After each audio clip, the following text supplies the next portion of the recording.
আসসালামু আলাইকুম রহমতুল্লাহ বারকাতু। তো আমি এর আগেও বলছিলাম যে প্রতিটা ভিডিওর সাবজেক্ট নিয়ে কথা বলার পরে আপনার যারা কমেন্টস করেন তাদের কমেন্টস আমি অ্যান্সার দেওয়ার চেষ্টা করি। তো ওই গতকালকে ভিডিওর পারপাসে যে আমার কাছে 5টা কমেন্টস আছে এই পর্যন্ত, যদি ভুল করে না থাকি সেই কমেন্টস অ্যান্সারগুলো দেওয়ার চেষ্টা করবো ইনশাল্লাহ, আল্লাহর রহমতে।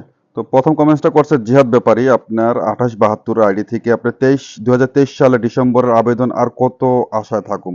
ভাই এটা আমি গতকালকে বলছি, আসলে 2023-এর আপনার আবেদনের যদি আপনি স্পন্সর বা আপনার ডোমেস্টিক হয়ে থাকে তাহলে এটা কবে পাবেন এটা অনিশ্চিত, কেউ বলতে পারবে না। যদি আপনি সিজনাল হয়ে থাকেন তাহলে এটা আশা ছেড়ে দেন, কারণ সিজনালের অলরেডি সব কোঠা আপনার কমপ্লিট হয়ে গেছে গা, কম বেশি আর কি। ওটার আশা না থাকাটাই বেটার। আর যদি আপনার যদি আপনি স্পন্সর বা ডোমেস্টিক থাকেন তাহলে আপনি এখনো আশা করতে হবে, কিছু করার নেই, যেহেতু আপনি আবেদন করছেন, টাকা ইনভেস্ট করে ফেলেছেন। ধন্যবাদ ভাই আপনাকে। কিছু করার না, এখন আপনার ব্যাপারটা বুঝতে পারতেছে, কষ্ট লাগতেছে। ভাইয়া লাভ ইউ, আল্লাহ পাক আপনাকে সুস্থ দান করুক, আমিন। ধন্যবাদ আপনাকে। এটা হলো আপনি আজকে শাওন 33-6, উনি বেশ ভালো কমেন্টস করে, আমার খোঁজ খবর রাখেন। ধন্যবাদ আপনাকে, আপনাদের কারণে আসলে আমরা এখনো কথা বলতে পারতেছি, সত্যি কথা শাওন ভাই। তারপরে কোর্স আপনার আসিফ ইকবাল, আপনার RR2TQ আপনার আইডি থেকে। আপনার 25শে মার্চ পাদবা পিডি এগ্রিকালচার কোঠা অনুযায়ী 9টা 4 মিনিট 50 সেকেন্ডে কতটুকু আশা রাখতে পারি ইনশাল্লাহ? কত মিনিট পর্যন্ত কোঠার ভিতর আছে? ভাই আপনার পাদবাতে আপনি 25শে মার্চে আপনার সিজনাল আপনি আবেদন করছেন, এটা আপনার সময়টা, আপনার আবেদনের চমৎকারটা সময়, আপনি 9টা 4 মিনিট 50 সেকেন্ডে, এটা খুব বেশি আপনার লেট হয় নাই। তো এগ্রিকালচার তো মাত্র আপনার বের হওয়া শুরু হয়েছে, আপনার প্রতিটা আপনার নুলস্তা বের হওয়া শুরু করছে, এখন আপনার ফুলদমে বের হয় নাই। তো আপনার আশা এখনো রাখতে হবে, কারণ এখন ফুলদমে যখন না বের হয়ে আপনার শেষ হয়ে যাবে, তো আপনি বলতে পারবেন না যে কবে না শেষ হবে। আপনার মার্চের এটা আপনার আবেদনের এইটা, তো এখন আপনার এটা মে মাস চলতেছে, তো আপনি এখন অপেক্ষা করতে হবে। আর কোঠার যে ব্যাপারটা বললেন, কোঠা বলে কোনো কথা নাই ভাই মিনিটের। আপনি যদি 9টা 5 মিনিট পর্যন্ত কোঠা বলে থাকে গভর্নমেন্ট, সেই কোঠা অনুযায়ী যদি আপনি 9টা 5 মিনিটের ভিতরে যদি আপনার অনেক ভেজাল কাগজ থাকে, রিজেক্ট হয়ে কাগজ, তাহলে কি আপনি 9টা 5-এর পরে যে নুলস্তাগুলো বের হওয়ার কথা ছিল যে আবেদনে, সেগুলো কি বের হবে না? ভাই কোঠা বলে কোনো কথা নেই, যারা বলতেছে তারা আপনাদের বিভ্রান্তিতে ফালানোর জন্য, এছাড়া কিছুই না।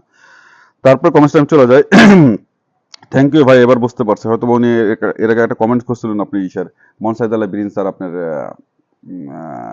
কোঠা নাই লিস্টে, সেটার ব্যাপারে কি করবে এটা আমি বুঝাই বলছি হয়তো উনি। ধন্যবাদ, ধন্যবাদ আপনাকে বোঝার জন্য। আসলে ভাই ডিসেম্বরের ইউজার নেট ওয়ার্ক 6K6CD এই আইডি থেকে করছে। ভাই ডিসেম্বর স্পন্সর নাপোলিতে কত মিনিট পর্যন্ত কোঠার ভিতরে আছে, আমি যেটা জানতে চাই।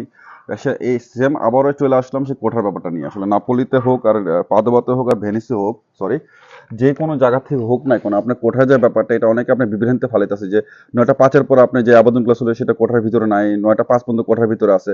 ব্যাপারটা কিন্তু এরকম না। আপনি এই বছর স্পন্সর একটা কাগজ দিয়েছেন 9টা 23-এরও, তাহলে আপনার কোঠা বলতে আপনি কি বোঝাতে চেয়েছেন? যদি আপনার কোঠা যদি গভর্নমেন্ট ধরে থাকে 9টা 5 মিনিট পর্যন্ত, যে আবেদনগুলো হয়েছে সেই আবেদনগুলো শুধুই সেই কোঠার ভিতরে রাখবে, সেই কাগজগুলো দিবে, বাদ বাকি দিবে না। যদি আপনি কোঠা পূরণ করতে না পারেন, 9টা 5 মিনিটের ভিতরে যে কাগজগুলো আছে অনেক রিজেক্ট হইব, অনেক ভেজাল থাকবে, অনেক 2 নম্বরই থাকবে, সেই কাগজগুলো যখন রিজেক্ট হবে তখন তাহলে তো কোঠা গভর্নমেন্ট পূরণ করতে পারবে না। আলটিমেটলি সেটা 9টা 6 পর্যন্ত যেতে হবে, 7-এ যেতে হবে, 8-এ যেতে হবে, 10-এ যেতে পারবো। এটা ডিপেন্ড করে আপনার প্রতিটা প্রেফেক্টরের উপরে যে কত পরিমাণ তারা লোক নেবে সেই শহরে, সেই অনুযায়ী কতগুলো আবেদন পড়ছে, আবেদনের প্রতিটা সঠিক কাগজ আছে কিনা। সেটা 9টা 5-ও হইতে পারে, 9টা 10 হইতে পারে, 9টা 15 হইতে পারে, 9টা 20 30 হইতে পারে, এবং এটা 10টাও হইতে পারে। ইভেন আপনি জিনিসটা খেয়াল করে দেখেন, যারা আপনারা আবেদন করছেন, অনেকে যে আপনার সিয়া কলদিরি থেকে আবেদন, সিয়া কলদিরিতে কিন্তু আপনার কোনো সময়সীমা নাই। এদের আবেদন সঠিক পড়লে এদের কাগজ ম্যাক্সিমাম মানে বের হওয়ার সম্ভাবনা 99% নাই। ঠিক আছে, এটা আপনার শিওর। তো যারা আপনার বলতেছেন যে কোঠা নিয়ে 9টা 5 মিনিটের ভিতরে আছে, 9টা 4 মিনিটের ভিতরে আছে, 9টা 3 মিনিটের ভিতরে আছেন, বা এগুলো আসলে ফালতু কথা। যদি আপনার আবেদনটা সঠিক হয়ে থাকে, সেই শহরে যদি আপনার কোঠা ফিল আপ না হয়ে থাকে, তাহলে এটা আপনার অবশ্যই আপনি পাওয়ার সম্ভাবনা আছে। তো আজকে এখানে ভালো থাকবেন, আল্লাহ হাফেজ, চাও চাও।